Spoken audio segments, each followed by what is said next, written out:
ना चल तू अगर मेरा नहीं बनता ना बन, अपना तो बन। आप 1000 दफा कहें, 1000 दफा कहें कि नहीं जी नहीं मैं तो गुनाहगार हूं, लोग आपको अपनी जमात का तर्जुमान समझते हैं। आप सारा दिन तारीफ करें अपने पीर साहब की घर जाके, सारा दिन कहें मेरे उस्ताद साहब की क्या बात है, लेकिन अगर बीवी को गाली दोगे ना तो 1 मिनट में कहेगी ए दस है तेनू तेरे पीरा, ये सिखाते हैं तुझे तेरे उस्ताद। आप तर्जुमान हैं अपनी खानका के, अपने इदारे के, अपनी जमात के। हमारा किरदार, हमारा अमल फौरी तौर पर बहुत सारी जगहों पे इल्ज़ाम। सबसे पहले तो कुन तुम खैरा उम्मतिन, तुम पहचानो तो सही तुम क्या हो। यानी हम कासा लेस नहीं हैं, न किसी यहूदी के न किसी ईसाई के। हमारा तो मनसब है उखरिजत लिन्नास, हम दुनिया में इमामत करने आए, हमने उनकी क़ियादत करनी है, उन्हें राह हक दिखाना है। हमने उन्हें बताना है कि जो नज़रियात हम पेश कर रहे हैं वो नज़रियात हमारे नहीं, वो खुदाई दीन के नज़रियात हैं, वो वही के साथ आए हुए नज़रियात हैं। हमें लोगों को आगाही देनी। लेकिन अगर हम किसी बंदे को देख के बड़ी जल्दी मरूब हो जाएं, कभी किसी की कार देख ली, कभी किसी का घर देख लिया, कभी किसी के पैसे देख लिए। मैं अक्सर दोस्तों से कहा करता हूँ कि यार ये तो बताओ रोब कपड़ों का होता है कि किरदार का होता है? को नहीं समझ आई आपको मेरी बात? आप जाएं ना, 1.25 करोड़ जिसकी गाड़ी जिस बंदे के दरवाजे पे खड़ी है और मकान उसका 6 करोड़ का है, तो अगर उसके पैसे करप्शन के तो लोग दरवाजे पे खड़े होके नहीं कह देते 2 नंबर आदमी है। लेकिन सरकारी मुलाजम है, तनख्वाह उसकी 30,000 है, दफ्तर उसका जो है उसकी कुर्सियां भी टूटी हुई हैं, पर बंदा बड़ा दयानतदार है। तो बहुत बड़ा अफसर भी उसके दफ्तर के दरवाजे के बाहर खड़ा होकर कह रहा होता है ना ये रिश्वत लेता है, ना ये निजायज सिफारिश सुनता है, और यार ये जायज़ ही काम हुआ तो इसने करना है। समझ जाती है रोब कपड़ों का नहीं होता, रोब तो किरदार का होता है। आपको पहले समझना है कि हम क्या हैं, पहले समझना है। अगर आप समझ गए कि हमने तो क़यादत करनी थी, हमने ये क्या माहौल बना लिया है, हमें अपना जब तक मनसब समझ में नहीं ना आता। अब मैंने चूँकि थोड़ा आगे बढ़ना है, इस पर ज़्यादा बात नहीं करनी, सूफिया की मजलिस है ना, तो आर फिर उम्मी फरमाया करते थे बकरियों की सोबत बंदे को बकरी बना देती है।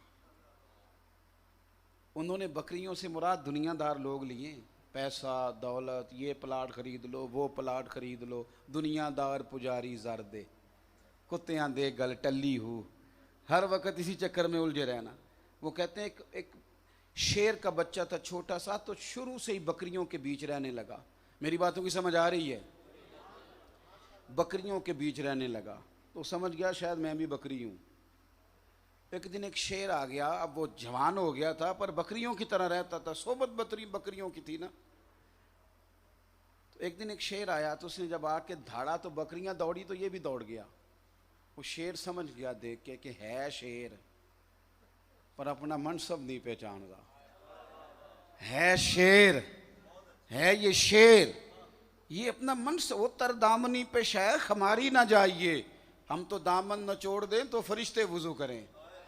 इतना बड़ा मनसब उम्मत मुस्लिमा का, और अभी तक वही छोटी छोटी बातें। कई दफ़ा बहुत बड़ा आदमी होता है छोटी बात कर देता है, तो महसूस होता है कि यार ये बात तेरे कद के साथ मैच नहीं हुई।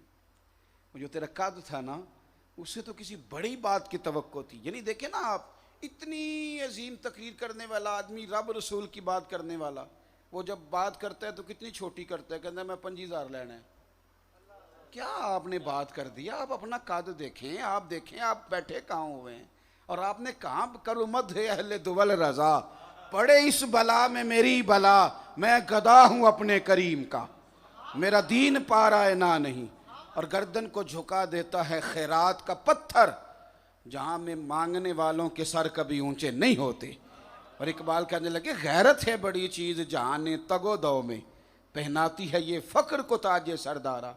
आपने ये लफ्ज़ बोलकर बात छोटी कर दी, आपने अपने कद को महदूद कर लिया। आमदाम बरसरे मतलब। वो जब आया तो उसने देखा कि ये तो है, तो ये शेर बकरियों के बीच रहता है, तो बकरी बन गया। उसने कहा इसको याद कराना है कि तू क्या है। इकबाल ने भी कहा था ना, निकल के सहरा से जिसने रोमा की सल्तनत को उलट दिया था। इकबाल से किसी ने कहा कि ये मुसलमान दोबारा होशियार भी होगा। कहने लगे होगा। आपको कैसे पता? कहने लगे रात फरिश्ते बातें कर रहे थे, मैंने सुन ली है। इकबाल की बात कर रहा हूँ, मैं नहीं को दावा कर रहा। हजरत इकबाल कहते हैं फरिश्ते रात बातें कर रहे थे तो मैंने सुन ली। तो आपने क्या सुना है? कहते फरिश्ते कह रहे थे कि निकल के सहरा से, कच्चे मकान से। रोना नहीं रोया उन्होंने कि रोटी कोई नहीं, पैसे कोई नहीं, असला कोई नहीं, कमजोरी, रोना नहीं रोया, बल्कि निकल के सहरा से जिसने रूमा की सल्तनत को उलट दिया था, सुना है मैंने ये कुदसियों से, वो शेर फिर होशियार होगा। बातें कर रहे थे फरिश्ते, मैंने सुन ली है, सुना है मैंने ये कुदसियों से कि शेर फिर होशियार। तो उन्होंने कहा ये शेर है, इसे बस याद कराना है कि तू शेर है, याद कराना है। अल्लाह अकबर। घेर के ना वो लाया, घेर के बकरियों के बीच से निकाल के लाया उसको, किसी तरीके से शेर, उस शेर को घेर के लाया और ला के दरिया के पुल पे खड़ा किया। पुल पे खड़े होके जब उसने नीचे देखा ना, तो नीचे पानी में अपनी सूरत नजर आई। सूरत नजर आई तो आंखें खुली। आंखें खोल के उसने उस बूढ़े शेर की तरफ देखा। उसने कहा ये तो बूढ़ा है, मैं तो जवान हूं, डर क्यों रहा हूं। वो जब धाड़ा ना उसकी तरफ आंखें खोल के कि तू मेरा पीछा क्यों कर रहा है, तो उसने कहा पुत्र कहना कुछ भी नहीं था, बस यही याद कराना था जहां तू आ गया है। इतनी कुन तुम खैर उम्मती, यानी हमारे नौजवान ना अभी तक तवीज़ मांगते हैं, काम नहीं चलता। यानी मैं तवीज़ धागे का मुखालिफ नहीं, मेरा तो इस जमात से ताल्लुक़ है, ये तो ऐन बरकत वाली चीज़ें। लेकिन ये क्या बात हुई कि जिसका काम करने को दिल ना करे उसे काला जादू हो जाए, सुस्ती। और अभी तक जो बच्चे उलझे हुए हैं अपनी बीवी और अपनी अम्मा की लड़ाई में, वो क्या इनकलाब बर्पा करेंगे। जो अभी तक ये कह रहे हैं कि जनाब ओहो कमर की दर्द नहीं जान छोड़ती, कैसे आगे बढ़ेंगे। जिनकी सोचें अभी यही जमी हुई हैं कि वो मोहल्ले की नुक्कड़ पे दो बंदे खड़े होकर मेरे खिलाफ बात कर रहे थे, ओ भाई ओ कोई और पे गल कर दे सन, तू एडा जरूरी नहीं, गलत फहमी होगी है तुझे। आगे बढ़ें, कुछ करें, उठेंगे, हिम्मत करेंगे तो अल्लाह मदद करेगा। पहचाने अपने आप को, उठ बांध कमर क्यों डरता है, फिर देख खुदा क्या करता है। अपनी सोचों को बड़ा करें। मैं ये महफिलों वाले दोस्त टाइम मांगते हैं ना जी, तो मुझे तो खैर बड़ा ही सफ़र करना पड़ता है। कोई पूछे आपने ज़्यादा वक्त कहाँ गुजारा, तो मैं कहूँगा सड़कों पे, ज़्यादा वक्त सड़कों पे गुजर गया ज़्यादा। तो मैं नौजवानों को देखता हूँ बड़ी कच्ची कच्ची कमज़ोर कमज़ोर बातें करते हैं, छोटी छोटी बातें करते हैं, उलझे हुए से हैं, परेशान हाल से हैं। तोड़ दें ये सुस्तियों का तिलिस्म। आप उठें, आप मेहनत करें, आप जद्दोजहद करें, अल्लाह बड़ा करीम है। अगर काफिर मेहनत करे, आगे बढ़े, तो अल्लाह उसे नवाजता है, तो हुजूर का कलमा पढ़ने वालों को तो बड़ा ही नहीं नवाजता। तो एक तो ये कि अपने आप को पहचाने, ये सूफिया का मेयार रहा। उन्होंने ना पहचाना अपने आप को, उन्हें समझा हम क्या हैं, और वो निकल खड़े हुए। कितनी फौज लेके आए थे दाता साहब लाहौर में, तवज्जो है मेरी बात पर। पैसों की कितनी बोरियां लेके आए थे ख्वाजा अजमेर। बाबा फरीद साहब रहमतुल्लाह अलैह के साथ कितना लाओ लश्कर था। मेरी बातों की समझ आ रही है। वो निकल खड़े हुए, उन्होंने पहचाना हम मामूली लोग नहीं हैं, मामूली लोग नहीं हैं, मुस्तफ़ा का कलमा पढ़ने वाले हैं। उन्होंने पहचाना, वो आ गए। तो फिर मैं अकेला ही चला था जानिबे मंजिल मगर, फिर लोग मिलते ही गए और कारवां बनता गया। लोग मिलते ही गए और कारवां, उलमा से माजरत के साथ, मशाइख से माजरत के साथ। मैं छोटा आदमी हूँ, कई दफ़ा बड़ी बात करूँ तो जचती नहीं ना छोटे आदमी से बड़ी बात। लेकिन जो शख्स कहता है ना दीन का काम करना था, वसाइल नहीं मिले, तो मैं चूँकि छोटा आदमी हूँ समझ नहीं सका आज तक कि इस बात का तर्जुमा क्या है। दीन का काम वसाइल का मोहताज है। हमारे बुजुर्ग तो दरख्त के नीचे बैठ के पढ़ाया करते थे। ये कौन से वसाइल का मोहताज है। ये कौन से वसाइल थे दाता साहब के पास, ख्वाजा अजमेर के पास कौन से वसाइल थे। ये क्या बात होती। आप काम करें, काम। हज़रत मौलाना अता मोहम्मद साहब बंदयालवी रहमतुल्लाह अलैह पढ़ाया करते थे। बंदयाल शरीफ में लाइट कोई नहीं थी, दोपहर को खाना मिलता था एक टाइम। उस दौर में भी बड़े बड़े मदरसे थे, पर ये चूँकि पढ़ाते थे, इल्म का नूर देते थे, तालिब इल्म कहते थे पढ़ना जरूर है, भूखा रह के पढ़ना पड़े फिर भी पढ़ेंगे। काम जो होता है वो तो बोलता है। तो ये नौजवानों से गुजारिश है कि थोड़ा सा ना ये कच्ची बातें करना, कमज़ोर बातें करना, पता नहीं क्या होगा, किधर जाएंगे, मैं इस चीज़ का। और फिर अगर कोई दुनिया में काम करना ही है ना तो सिर्फ फ़ोटो वाला करना है, इससे आगे बढ़ना ही नहीं। नई से नई रूप इख्तियार करो, नई से नई फ़ोटो खिंचवाओ, अशाबी मसला बना लो, इस तरह नहीं काम चलते। आप आगे बढ़ेंगे, आप कुछ करेंगे, आप कुछ इनकलाब बर्पा करेंगे। फिर हमारे सूफिया का ये तरीका रहा कि तामुरूना बिल मारूफ, भलाई का हुक्म देते थे, व तन्हौना अनिल मुनकर, और लोगों को बुराई से रोकते थे। ये नेकी का हुक्म देना आसान है, पर बुराई से रोकना ये बड़ा। तवज्जो है मेरी बात पर? आप फैक्ट्री के मालिक से चंदा लेने जाएं तो मिल जाएगा, लेकिन उसे कहें सूद का कारोबार ना कर, फिर वो दरवाज़ा भी नहीं गुजरने देगा। वो कहेगा नहीं नहीं ये नहीं काम हो, ये तू किस चक्कर में पड़ गया है, वो मुझे समझाएगा तू। नेकी का कह देना आसान है, पर बुराई से रोकना ये मुश्किल है। अब हमारे बुजुर्गों ने इस मुश्किल को आसान किस तरह किया? उनकी तकरीरें वाह वाह के लिए नहीं थी, दिल तड़पता था, आंसू बरसते थे, बेनमाजी को देख के रो पड़ते थे, या अल्लाह ये नमाजी हो जाए। किसी के चेहरे पे दाढ़ी नहीं होती थी तो तड़पते थे, या अल्लाह ये तेरे रसूल की सुन्नत का पाबंद हो जाए। हज़रत बायज़ीद बुस्तामी रहमतुल्लाह अलैह गैर मुस्लिम नौजवान को देखते तो रो पड़ते, कहते या अल्लाह इतना सोना बना के दोज़ख में डालेगा, इसे कलमे की तौफीक दे दे मालिक, मेहरबानी फरमा। वो जो अंदर तड़प थी ना, तड़प। मैं आपको अर्ज़ करूं, नबी पाक सल्लल्लाहु ताला अलैहि वसल्लम जो गारों में रोया करते थे, और करीम महबूब सल्लल्लाहु ताला अलैहि वसल्लम जो मंडियों में जाते, मंडियों में हमें लोग दावत दे के बुलाते हैं, बड़ा कुछ करते हैं, फिर भी कुछ चीज़ें तबीयतों पे नागवार गुजरती। ठंडे माहौल में बैठे, अपनों में बैठ के बात कर रहे। मंडी में जाना, ये ज़रा देखना, मैं मिसाल देता हूँ समझाने के लिए। अगर मुझे यहाँ आके खड़े होना पड़े, ये तो मेरे भाई ने ऐलान किया, मेरी बड़ी तारीफ़ कर दी, अगर मुझे यहाँ खुद आके कहना पड़े कि मोहम्मद अजमल मेरा नाम है, फ़लाँ उस्ताद साहब से पढ़ा है, फ़लाँ शेख का ग़ुलाम हूँ, 2-3 दीन की बातें करनी थी, तो मेरे ख्याल है लोग कहेंगे मौलवी साहब बैठ जाओ, टाइम नहीं है, फ़लाँ साहब ने बात करनी है। अल्लाह करे आपको समझ आए मेरी बात की। मेरे रसूल करीम खुद जाते, इंसान के कंधे पे हाथ रख के कहते मैं अल्लाह का रसूल हूँ। आप इस मुश्किल को महसूस करो ना, ये कितनी है, और किस दर्द से, किस ज़ौक़ से, इतनी तड़प के साथ हुजूर दीन का काम करते कि रब ने फरमाया ताहा मा अनज़लना अलैकल कुरआन लितश्का।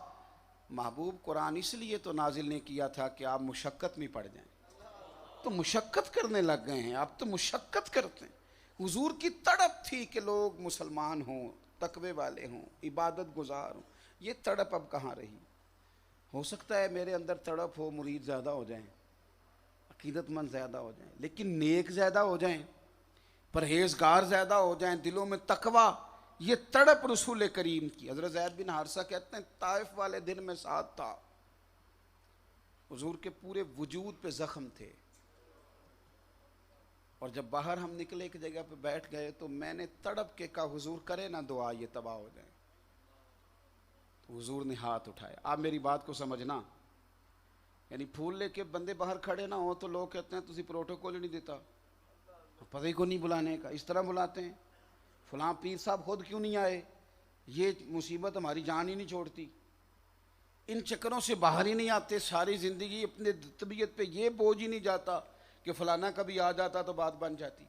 मैं दोस्तों से कहा करता हूँ एक मोटरसाइकिल पे बंदा आ जाए, वो भी पता न चले, तो मेरी सिर्फ एक गुजारिश है कि आपने बयान ज़रा वक्त पे करा लेना, इससे ज़्यादा कोई और बात कोई और नहीं, ताकि किसी और जगह अगर पहुँचना है तो उस वादे में कोई मुखालिफत ना हो।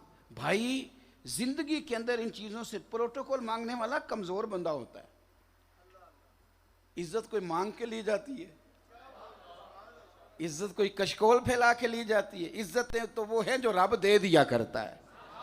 इसे अल्लाह नवाज दिया करता है। तो इन चक्करों में पड़ना ये इंसान को छोटा कर देता है। आप मेरी बात को समझेंगे। और एक बंदे ने भी ना, ताइफ के एक बंदे ने भी कलमा नहीं पढ़ा। हुजूर आ गए, बैठे, या रसूलल्लाह दुआ कर दें ये तबाह हो जाएं। हुजूर ने हाथ उठाए। तवज्जो है मेरी बात पर। जिसकी सिर्फ बात बुरी लग जाए उसके लिए दुआ करके दिखाएं आप। सिर्फ बात बुरी लगी है, राय का इख्तलाफ है, आप करें दुआ उसके लिए, पता नहीं चल जाता, करें ना दुआ। लेकिन हुजूर ने हाथ उठाए और पत्थर खा के उठाए, और वजूद अतहर लहू लुहान है तो उठाए। हाथ उठा के ना, तो हुजूर ने, हजरत ज़ैद कहते हैं जब करीम ने हाथ उठाए तो मैं समझा अहले ताइफ तबाह हो गए। अब इन पर पत्थरों की बारिश होगी। अब ये पहाड़ों के बीच देके कुचल दिए जाएंगे। लेकिन कुर्बान जाऊं मासूम आमना की शान पर, हुजूर ने हाथ उठा के दुआ क्या की, अल्लाहुम्मा हदी कौमी फइन्नहुम ला यअलमून। या अल्लाह इन्हें हिदायत दे दे, इन्हें पता ही कोई नहीं ये क्या कर रहे हैं। हजरत ज़ैद कहते हैं मैंने फौरन अर्ज की, ये उम्मीद देखें। मैं तो कहता हूँ ना 9 साल हो गए तो कोई नहीं सुन रहा, तो 20 साल हो गए तो कोई नहीं सुन रहा, तो ये कौम नहीं सियानी हो सकती, ये नहीं बंदे मानेंगे, दौर नहीं है जी, आप नहीं, ये नहीं कहा। हजरत ज़ैद कहते हैं मैंने अर्ज की हुजूर एक बंदे ने भी बात नहीं मानी और आपने हिदायत की दुआ कर दी, तो ये मेरे नबी पाक की उम्मीद है, ये सोचे हैं। हुजूर फरमाने लगे ज़ैद इन्होंने नहीं माना तो ना माने, मुझे लगता है इनकी आने वाली नस्लें मेरा कलमा पढ़ जाएंगी, आने वाली नस्लों पर उम्मीद लगा ली जाए। इतना बड़ा प्रोग्राम, इतनी आला सोच। मेरे भाई दर्द के साथ हमारे सूफिया तबलीग करते, दर्द के साथ। एक तकरीर होती है, मैंने जुम्मा पढ़ाना है, 40 मिनट मैंने बोलना है, उसमें मेरे कई शिकवे भी हैं, उसमें कई मेरे गिले भी हैं, उसमें कई दफ़ा मेरे जैसे लोग ये भी करते हैं कि 2 बंदे जो मुखालिफ हैं, सिर्फ 2, 98 हमायत में, तो सारी तकरीर 2 पे ही लगा दी। हालांकि 98 दिन सुनने आए हुए थे, उनका सोचा ही नहीं, वो 2 पे ही फोकस कर दिया सारा कुछ, कि ये 2 जो बैठे हुए हर चीज़ उन्हीं पे। इतने तो वैसे भी मुखालिफ होने चाहिए, नज़र नहीं लगती। मतलब ये कि इतना तो वैसे ही होना चाहिए। क्या बात हो गई कि 2, 4, 5 बंदे पे मुखालिफ ना हो, ये क्या बात हुई? तो इससे भी बंदा कमज़ोर पड़ जाता है। कोई तो हो। वो शेख सादी फरमाया करते थे, को तेरा नाकिद हो तो तेरी इस्लाह होती रहती है। ये लोग तो भले होते हैं, आमदाम बरसरे। मतलब दर्द जो होता है ना, एक देखे ना, एक तकरीर है 40 मिनट 1 घंटा बात करनी है, वो है किसी से कलाम करना है, अल्लाह ताला माफ़ करे करोड़ दफ़ा। ये किसी से बात करना और है। खुदा न खास्ता अगर किसी को रात पता चले कि तेरा बेटा 15 साल का सिगरेट पीने लग गया है, तो फिर भी वो इसी तरह तकरीर करेगा जिस तरह जुमे में करता है। इस तरह महफिल में अपने जैसे लोगों की बात कर रहा हूँ, बुजुर्गों की नहीं, इसी तरह सामने बिठा के बेटे को 40 मिनट वाज करके छुट्टी। और नहीं भाई, तो उसकी तो सारी रात रोते गुजर जाएगी, या अल्लाह मेरा बेटा। फिर वो पगड़ी उतार के उसके पैरों में रखेगा, पुत्र सियाना हो जा, मैं मर जाऊंगा अगर तू बिगड़ गया तो। वो माँ उसकी रोएगी, तड़पेगी। फिर ना जब मुसल्ले पे वो बैठेगा तो हो सकता है मुसल्ला भीग ही जाए, या अल्लाह मेरे पुत्र की हिफाजत करना। ये दर्द है जो अपनों के लिए तबलीग करते वक्त होता है। ये दर्द जब सारी उम्मत के लिए पैदा हो जाए, फिर दाता साहब जैसे लोग तैयार हुआ करते। ये दर्द जब सारी उम्मत के लिए पैदा हो तो फिर ख्वाजा अजमेरी जैसे लोग वजूद में आते हैं, फिर बाबा फरीद साहब जैसे लोग वजूद में आते हैं। यही वाला दर्द जब सारी उम्मत के लिए हो। हजरत बायजीद बुस्तामी रहमतुल्लाह अलैह गुजर रहे थे, तो एक मुसलमानों का बच्चा सरंगी बजा रहा था। तो शेख बायजीद बुस्तामी रहमतुल्लाह ने देखा तो करीब गए, कहने लगे पुत्र मुसलमानों के बेटे हो ना?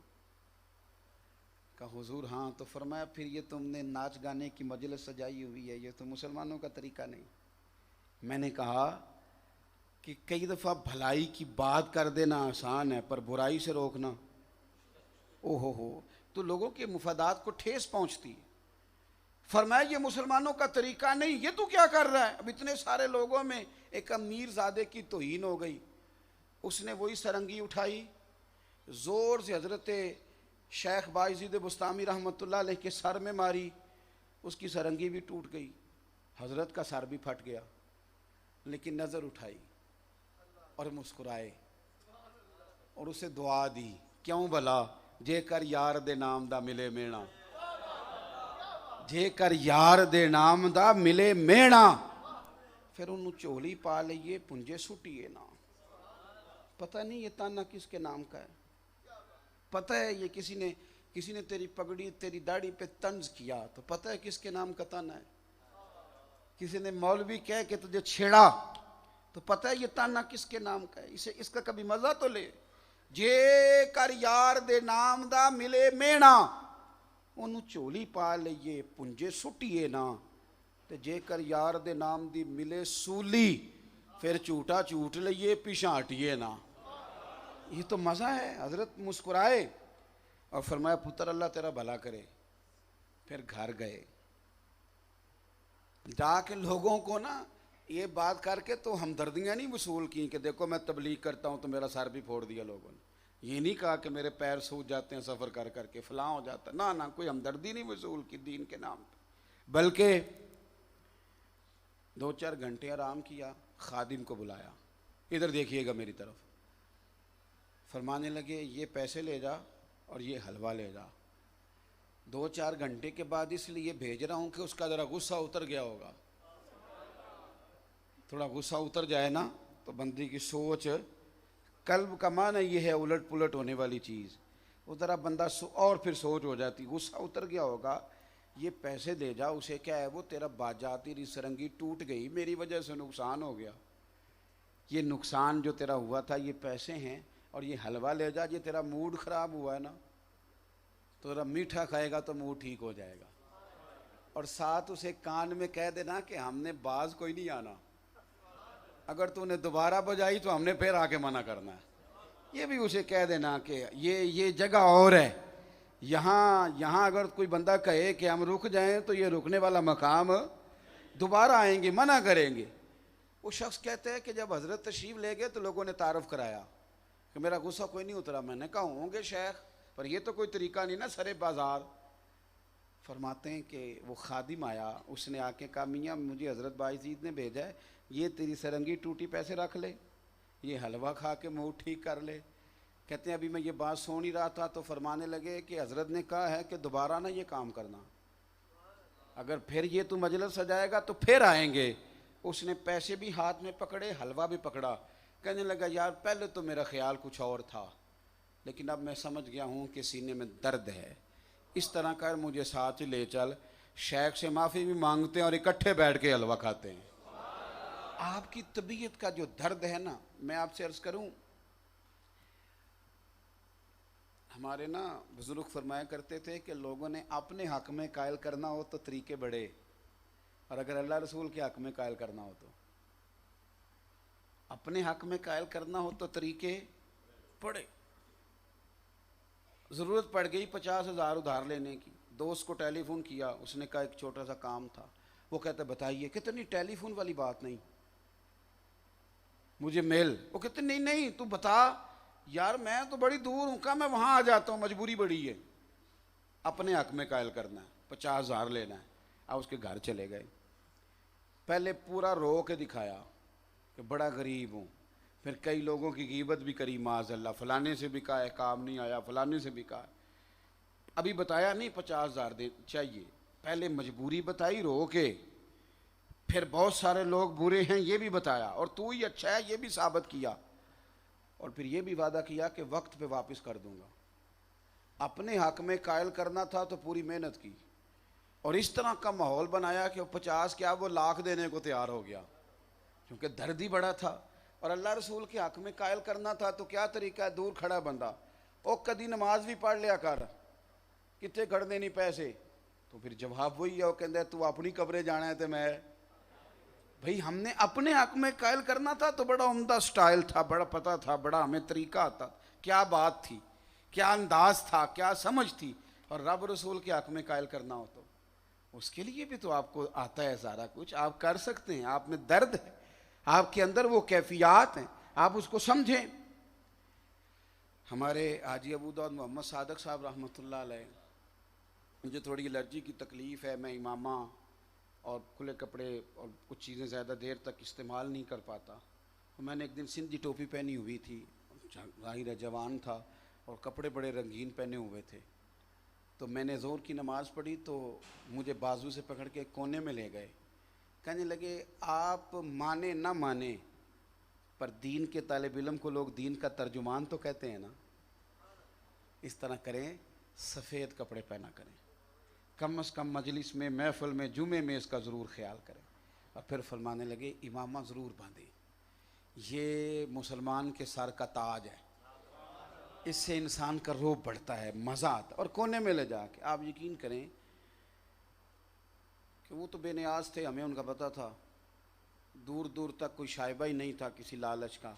कोई मुरीद होने आता था तो मैंने खुद देखा, जिस शहर से बंदा आता उस शहर के 3-4 पीरों का नाम लिख के देते, कहते पुत्र ये दूर है किमें आए करेगा, फ़लाँ बुज़ुर्ग होते हैं, फ़लाँ, ये सौदा अब कोई भी नहीं बेचता, ये काम बिकता है, ये तो ख़त्म हो गई बात।